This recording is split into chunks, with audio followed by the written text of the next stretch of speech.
Halo semua, selamat datang di channelku bersama dengan saya AMG. Infinix akhirnya merilis penerus dari Infinix GT 20 Pro melalui Infinix GT 30 Pro, dan ini menjadi smartphone paling ngebut dengan harga paling terjangkau di 3 jutaan ya.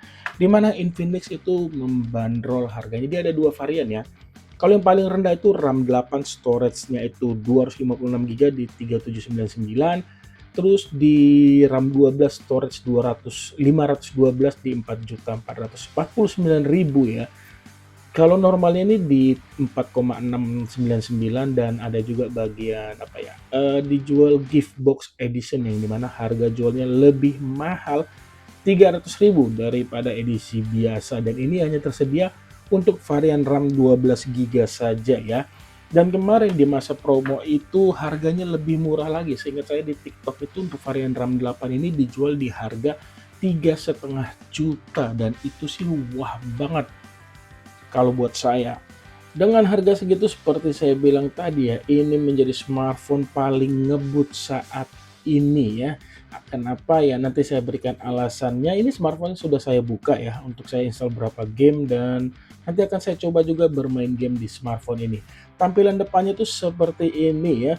Terus ada dia sponsor resmi mungkin ya, Mobile Legends Bang Bang Development League Indonesian Official Tournament PON. All days full FPS system, no frames, GT trigger, console level control ya. Yang saya beli ini varian RAM 12 GB ya, dimana dia ada RAM virtualnya 12 GB, dan di bagian kirinya itu seperti ini dia sudah refresh rate juga ini hebat banget ya, di 144 Hz, gak zaman lagi 120 Hz mungkin itu dalam pikiran si Infinix.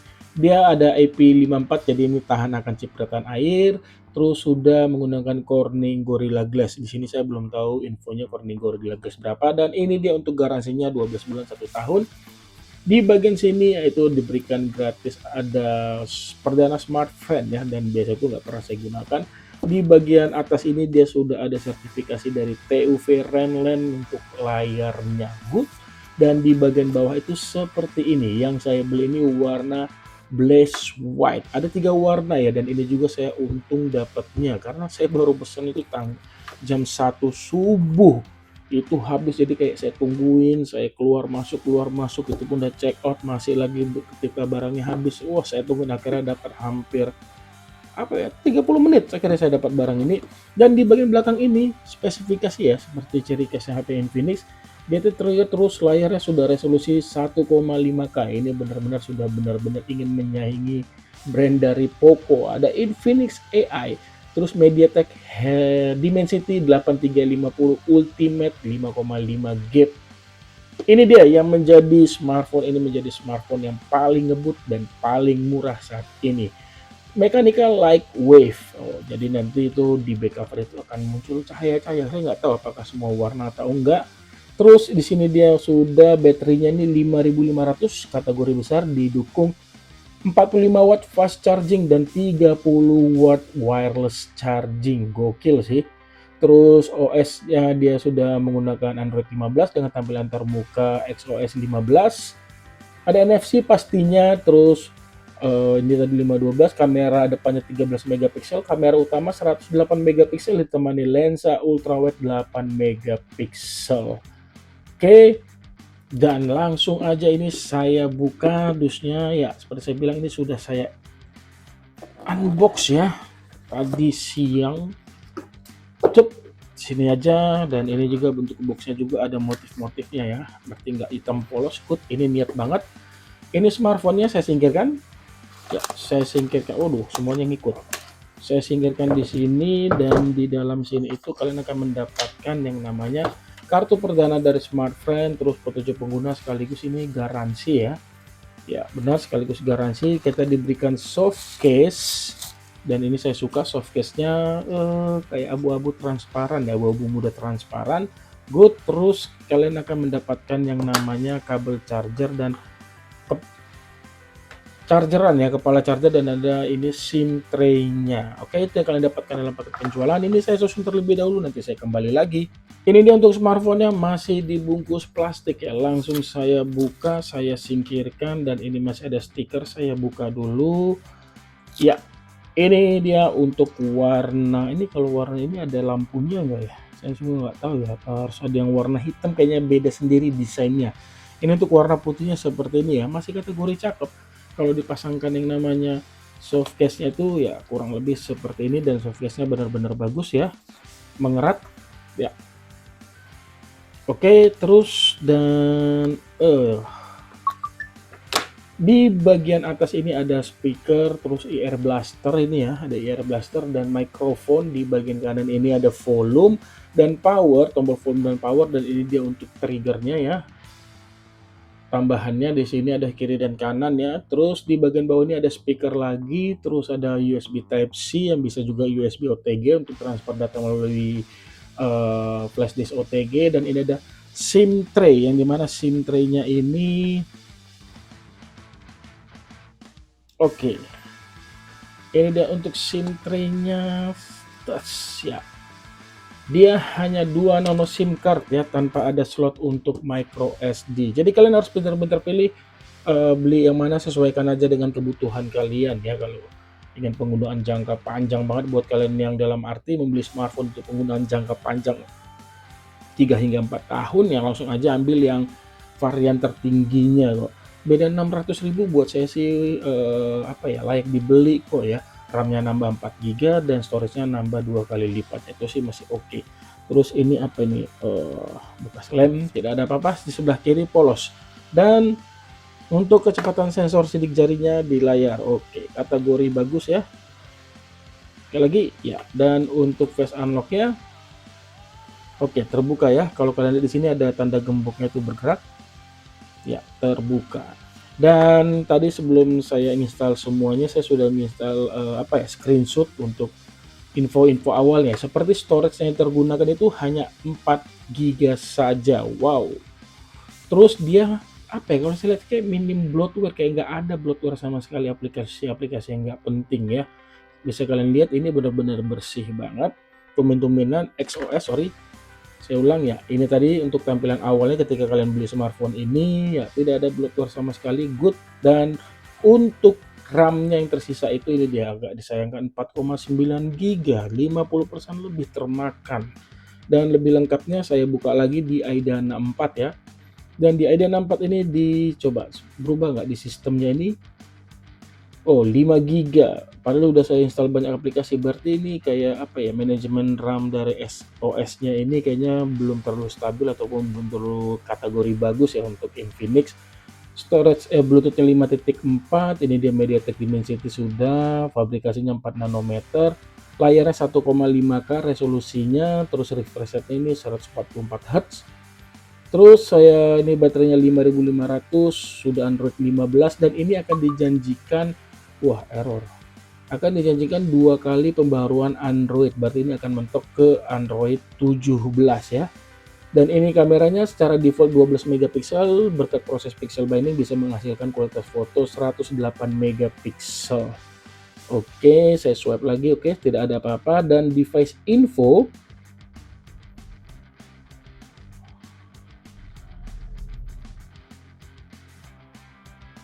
pada device info ini akan kita lihat dia sudah menggunakan UFS. Kalau saya baca dari GSM Arena, dia UFS 4.0, itu masih kategori UFS yang besar ya, yang ngebut juga kategorinya. Ini dia RAM yang tersisa 5,1. Lalu DRM info sudah pasti ini seharusnya L1 ya, betul. Jadi bisa menikmati streaming film melalui Netflix, HBO Go dalam kualitas HD.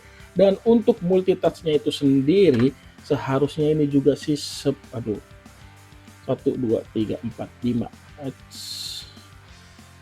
6, 7, 8, 9.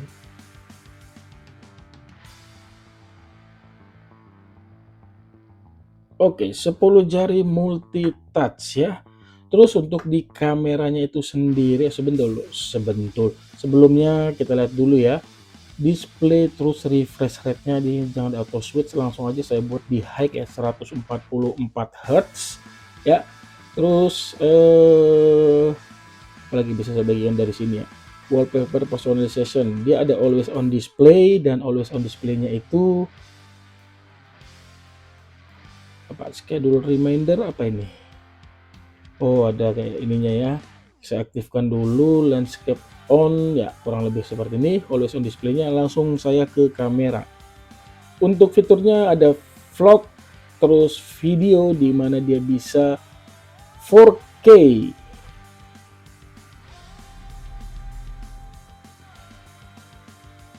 Wah, ini gila sih. Dia tidak ada HD ya. Baru ini saya ketemu resolusi apa rekamannya itu tidak ada HD, langsung Full HD 30 frame per second, dan mentok itu 4K 60 frame per second.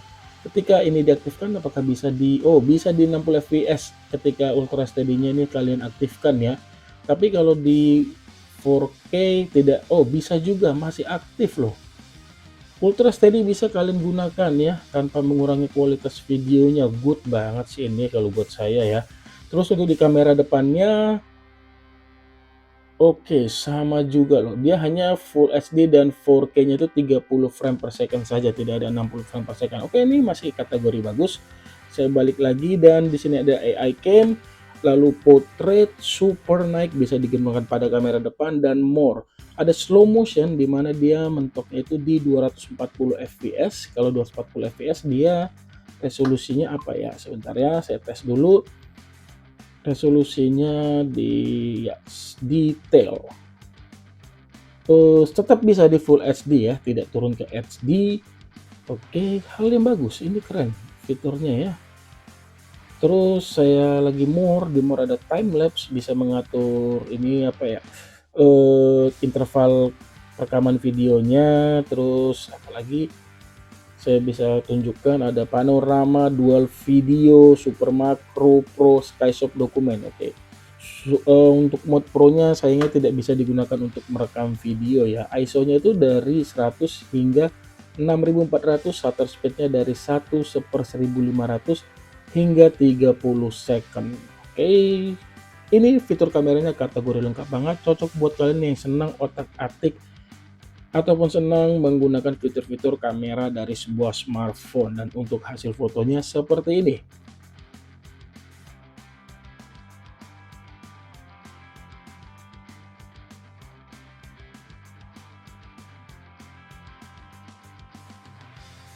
Satu hal yang belum saya lupa ini ya, di bagian back cover ini saya suka loh, desain kameranya ini terlihat minimalis banget ya, nggak harus yang gede-gede lagi, dan ini cakep, mewah sih kalau buat saya ya.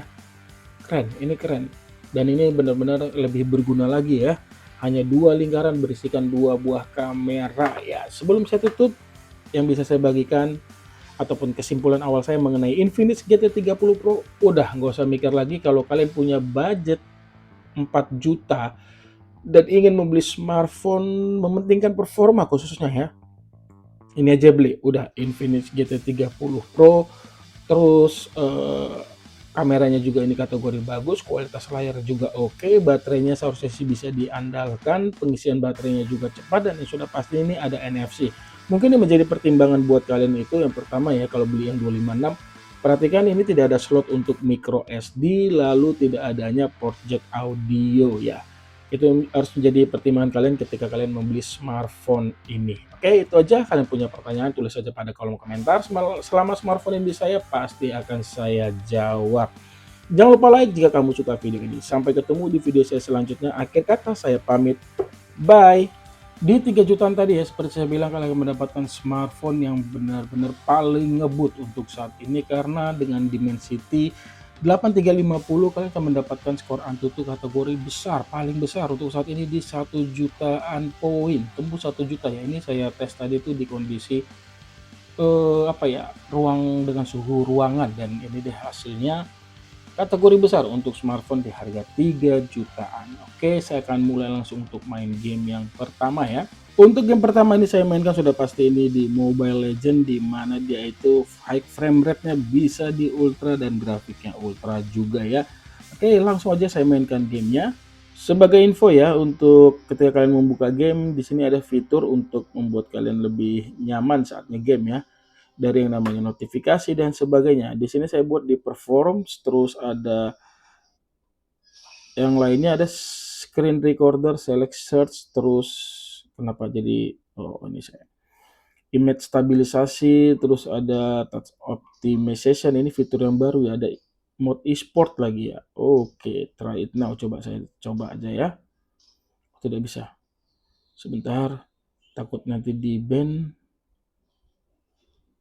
Oke, ya.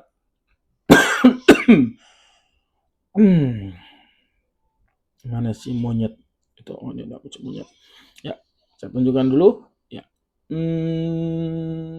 Ya, ini dia. Terus ada yang namanya bypass charging juga ada. Ya, kalau untuk bypass charging saran saya sih jangan sering-sering digunakan ya selama saya kan kita nggak tahu ya ini fitur ini ada masalah tahu nggak ke depannya dengan pemakaian jangka panjang ya. Saran saya sih seperti itu. Ada call rejection, call on hold dan sebagainya. Oke, itu dia. Hmm.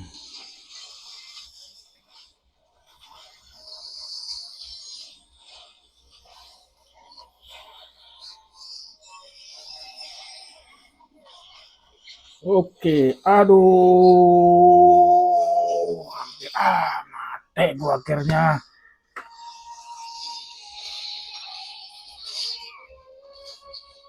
Kalah ya, dan untuk suhunya ini dia di 41 ya. Ingat ya, ini di suhu ruangan ber-AC, mungkin bisa lebih. Oh, 46. Maksud sih? Ya, kurang lebih seperti itu ya. Ingat ini di 43 ya. Ini di ruangan ber-AC ya. Itu dia main game Mobile Legend. Untuk baterainya tadi udah sempat saya screenshot ya.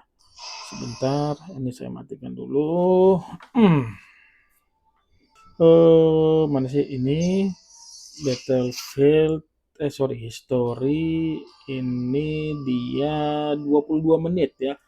Menjadi ini kan sekarang baterainya itu di angka 37. Tadi saya screenshot sebelum main itu di 48, 37. Berarti 11% berkurang main Mobile Legends 1 match selama 22 menit. Oke, itu saya lanjut ya untuk game berikutnya. Sekarang untuk PUBG ya, di PUBG itu sendiri dia pengaturannya itu di grafik dia bisa smooth ultra extreme.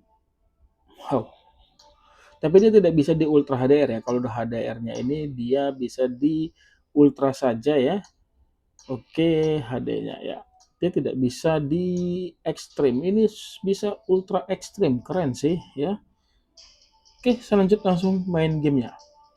Seperti biasa, sebelum saya mulai gamenya, saya akan tunjukkan dulu kualitas gyroscope-nya ya.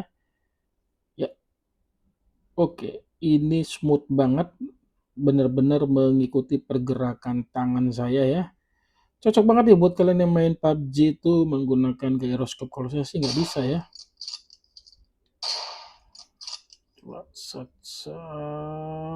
Terus ya bukannya nggak bisa main PUBG aja saya nggak bisa.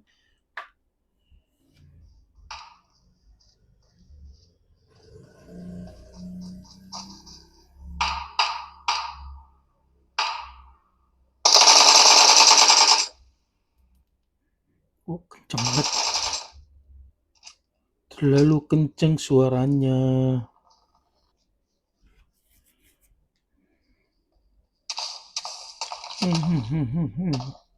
Oh dari sana mati lo kan. Oh asik juga ya, ininya masih saya aktifin loh, apa namanya, gyronya. Dari mana gini nembaknya, mana nih yang ini gini gue nggak tahu dari mana yang nembak gitu.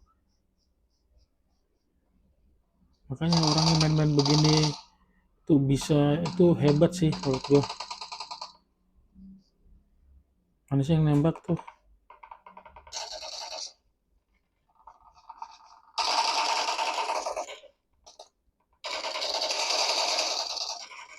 Tuh dari mana aja nih nembak gue nih?